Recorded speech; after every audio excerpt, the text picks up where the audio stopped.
We are live, Adam. Happy Friday. Hey, happy Friday to you, Paul. Thanks a lot. Appreciate it. Hope everybody's doing well out there. What are you doing? Anything fun? Let's see. The gray is the day. The day is a little gray, but looking forward to the weekend. Sunday, Browns win. The mighty Cleveland Browns. All right, And, you're gonna have to bear with me. Other than that, I'm joining you here online. I think we're going to be doing a learn a little, from what I understand. We're bearing with you. So is this thing working? Live Can TV, you hear folks. me all right? Bear with us. Can you hear me? Yep. Okay. Well, I can't hear you. So this is a weird. This is one of the things. I wonder if. Hey, there you go. I'm gonna let you talk. Now, okay. that's it. Flawless. All right, Adam. If it's Friday, what are we doing here? Time to learn a little, from what I understand. We're going to talk a little bit about finding LLC owners or managers, the folks behind an LLC. If you're in real estate, you are interested in a property, but you see that it's owned by a company and you're just wondering where to go. If you've ever hit a wall and don't know how to keep at it, sweet Mike. Absolutely. Thanks, Kevin. Dude, for sure. This baby. Kevin knows. This is in the studios of a basement out near Cleveland, Ohio. So it's pretty impressive studio here. Absolutely. So yeah, we did a post a little while ago about, hey, you ever have trouble finding an LLC owner? Let's say it's 123 Main Street LLC, and you're not really sure how to find that owner. Today we're going to run through a live one, and hopefully you can learn a little bit about how it works, and then you can do it your own if you find a deal, and it will hopefully provide some value. Yeah, and this is just to give you an idea. When you pay for some databases, they're generally pulling information from the public record, and that's what we'll look through. So this is kind of the manual version of that. It's great if other people can put that together for you, and that's what you pay for. But right, this is what they're doing, probably with the help of technology. Yeah, and there's another comment worth sharing. Dan Friedenberg with a question mark. He's not sure. He's not really sure. So, Adam, do you want to just start one live, or what do you? We big 2021 goals. I hope everybody's setting them. So go ahead and make the big reel, Paul. Yeah. So Adam and I mean, we're shooting for the stars this year. You know, some people say 1,000 doors. Some people say 50,000 doors this year. Adam and I are only focused on one door, and it is the Key Tower this year. We're gonna do it, folks. You got exciting news, folks. Feels really dumb. It feels dumb even to say it out loud. But so we're using this hypothetical situation, like we don't know who the Key Tower's owner is. Actually, we don't. So this will be a little dry run for us too. We did run through it to make sure that the example actually works for what we're showing today. But we think it'll be kind of cool for you guys to see how it works. So let's say the Key Tower was actually an 8-unit apartment building in your town that you want to find the owner of. And not like a 70 floor, $1 billion building. Never mind. It doesn't matter. So what we're going to show you today, it doesn't matter whether it's a single family house or the Key Tower. Everything that we show you will apply. So I'm going to share my screen, and it definitely is going to work. We're going to show my entire screen. That's probably good, huh? I think so. Sounds great. We're on the edge of our seat here. Dude, people, hold on, people. Hold on, people. All right, we're going to do this. Whoa. That's wild. Look at that. Wow. All right. Look at myself. So let's see what happens when we go to this. Can you see that? Is this showing up? Because I lose my screen. That's great. Key Tower. Okay. So let's do this from a dry run. Let's go google.com. Let's say you drove by a place. Look, here's my email. Google.com. Let's go. Let's drive by a place, and we know it's the Key Tower. So we're going Key Tower, Cleveland. We need to know the address. So let's go to maps. 127. It was right there.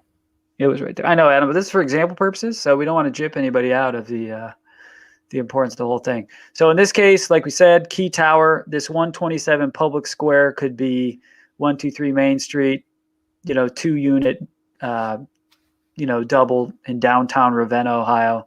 But this is, for our example, what we're going to do. So Adam and I, we have our eyes just totally focused 2021 on this whole building. Anything rising up less, out of the mist. anything less is a total failure for the year. So we know it's 127 Public Square.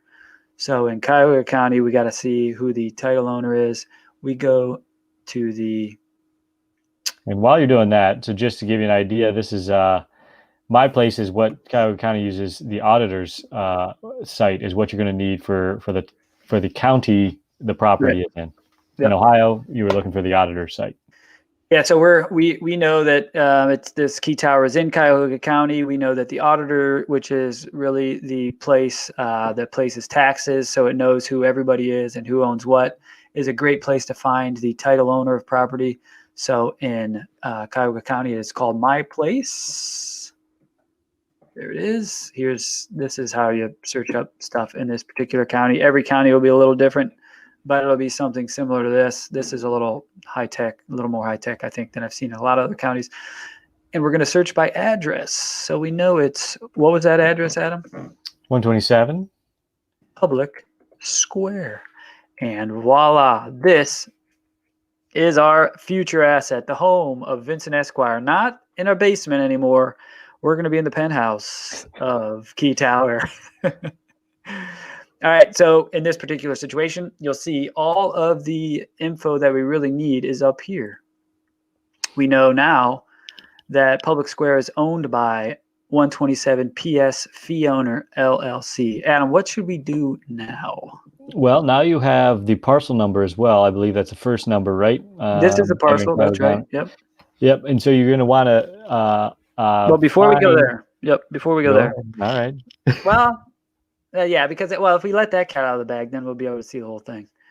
So, in this situation, we know that this is the fee owner, and in a post we had done before, a lot of people just go to the Secretary of State and hopefully find the owner, but a lot of times that isn't the case if it's a little more sophisticated owner. Okay, so you can find out who's behind a business by looking at the Secretary of State filing for that company. That's right. And so this is Ohio. And like the magic of a cooking show, we already have some of this stuff laid out. Here, we're at the Ohio Secretary of State, which is where all LLCs need to file. We're going to type in 127 PS Fee Owner. We're going to search. And guys, I know now who's going to own this thing for sure. Not true. CT Corporation. CT Corporation, that can't be the owner. For those who are wondering if they don't want to, if they want to file a company and not have their name as the statutory agent, which is what the agent/registered information is, statutory agent, CT Corporation's a big one.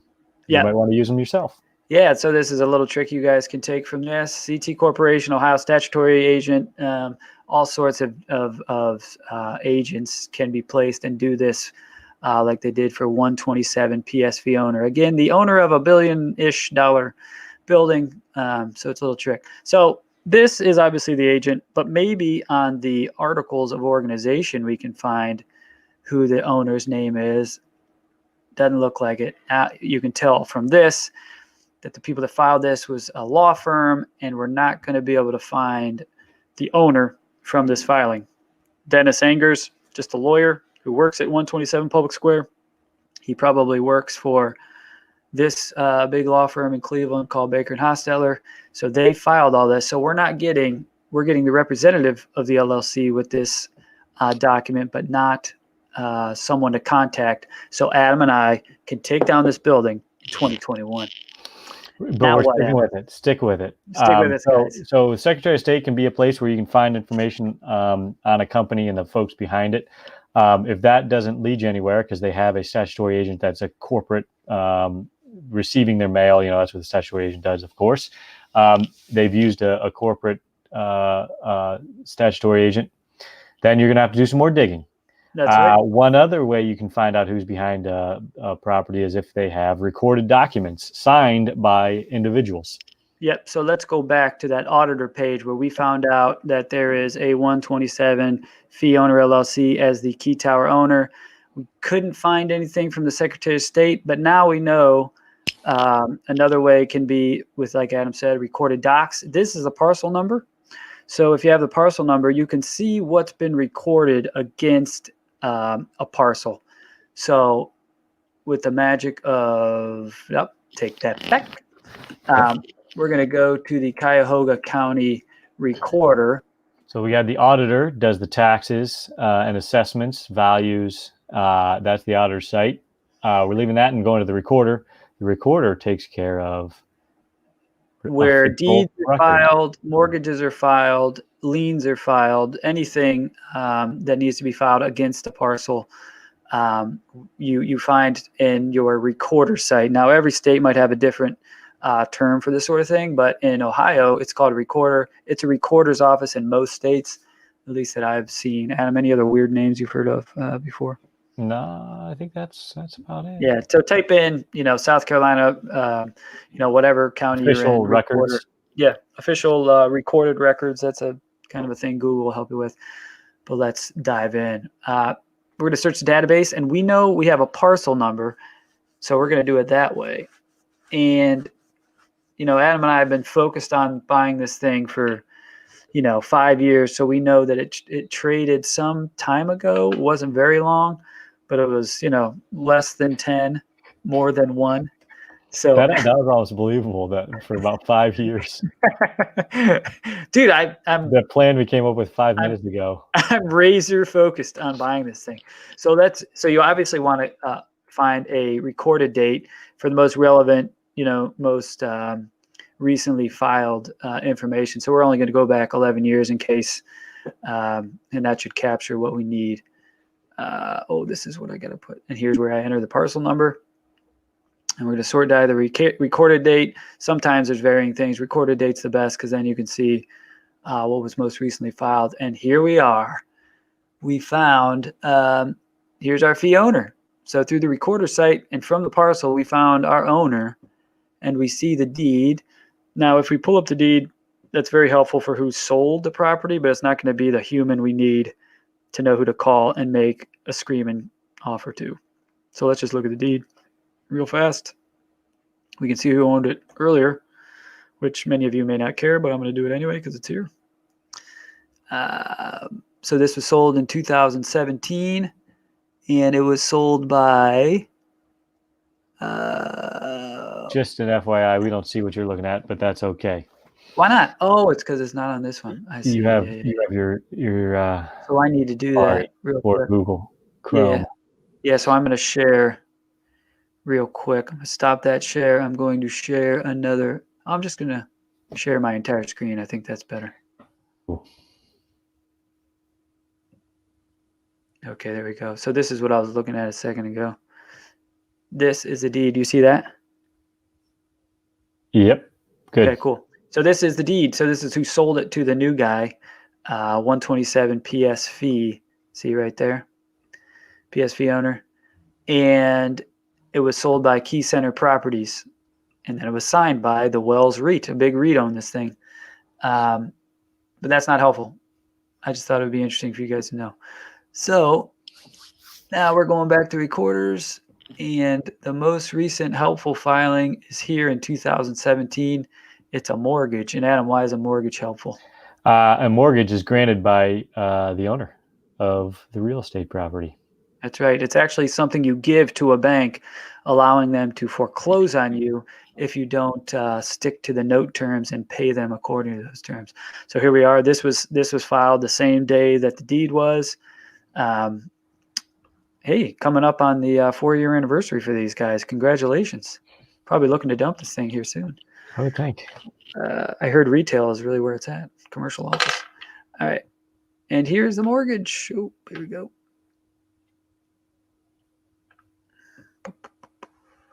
Here she is. All right. So Adam, what can you say about this thing here? So this is a mortgage granted by the owner of the property against the property, giving the lender the rights of therein. And so it's got to be signed, authorized by the company, which is why it's hopeful that we're going to find a real individual who has the authority to sign on behalf of the company. And voila, here's the borrower. 127 PSV owner, LLC. It's a Delaware limited liability. That's right. Now, this one has a little bit of a different setup than what you're going to see on a single family or anything that if you guys aren't also shooting for the stars like me and Adam are, this is actually owned by another, special purpose entity that is now an owner of this other special purpose entity. But here's our human. If you guys want to make a phone call, Adam and I are, right after we get off this live, we're going to be calling Frank T. Sanito, who is the managing member of the owner of the Key Tower. So there you go. We've done it. And sometimes that's going to be, sometimes that's going to be that's at least a person associated, right? Sometimes they do, that isn't always a managing member or an owner. And why is that, Paul? I'm going to set you up with a question you don't. Oh, sorry, I wasn't listening. What was that?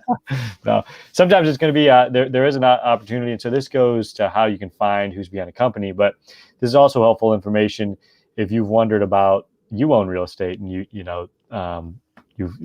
privacy is a concern for you. You can actually grant a power of attorney, have someone else sign on your company's behalf. You would do a resolution granting that power. The title company would want to be sure that person has the authority to sign on behalf of the company, but it doesn't have to necessarily be an owner that signs there. So that's just one other little note that doesn't help you find. It doesn't have to do with the exact topic we're talking about, but sometimes you're going to run into a name that isn't an owner, and that's because they've perhaps had somebody sign on the company's behalf through a power of attorney, right? A limited power of attorney. Sure. Yeah. And Adam and I don't prescribe as much as maybe other lawyers do about trying to hide yourself or do all these weird, not weird, but unique ownership structures, because you don't want anybody to know you own. The best asset protection is maintaining your property well, and insurance. If they know who you are, you shouldn't be all that worried if you're maintaining the property. So, but if you do want to give a limited power of attorney to a lawyer, someone to sign on your behalf, if the bank is okay signing a mortgage, in that circumstance, we couldn't have seen Frank Sanito. We would have just seen, Adam Vincent, attorney to PS, whatever it was. So you wouldn't know who actually owns the thing. So that's one other kind of way to get around it. Yep. Yeah. So good. All right. We've had some people say nice things, like we got Robert here saying, "Hey, Dan's asking me who owns." So Dan must think Bob knows, since he lived in Cleveland, who owns Key Tower. So anyway, Adam, anything else you want to share? I thought that was pretty good. I think that's all I was thinking. Your auditor site has info on the owner. That's a recorded owner. Some other curveballs you might see is the auditor's site. We did something good today. At least we helped Mike. All right, Mike. Good. Yeah. Sometimes there's the tax mailing address has a name. That isn't always the owner. That could be a property management company.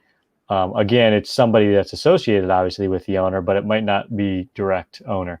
But that's okay. Sometimes that's a person that can get you in contact with the true owner. So just a heads up that sometimes the auditor has a mailing address in a company or an individual receiving that mail. That doesn't necessarily mean they're the owner, but would, of course, be a potential contact. So we got the auditor site, and then the recorder site will have those recorded documents. Yep. And like we mentioned a little earlier, Secretary of State is also a good spot. Probably at least 60 or 70%, of folks do their own LLCs and sign on their, sign themselves. So that's a good spot too. But this is maybe a little more unique way of finding those hard to reach owners. So. Yep. And then if you buy into a database, that's kind of what they do. Generally, probably gets put together by some software, but there's sometimes research folks that are behind those databases. So they'll have a true owner, they'll have a recorded owner, and hey, Jennings, not too much. Jennings, go to Jennings. Happy Friday Facebook page. It's very good. He puts a lot of good stuff on there. He says better stuff than we do. You should check out his page after this one. Also, Absolutely. It's good multifamily content on there. So, all right, man. Well, thanks for your help, Adam. Hey, here I am. Hope you learned a little, everybody.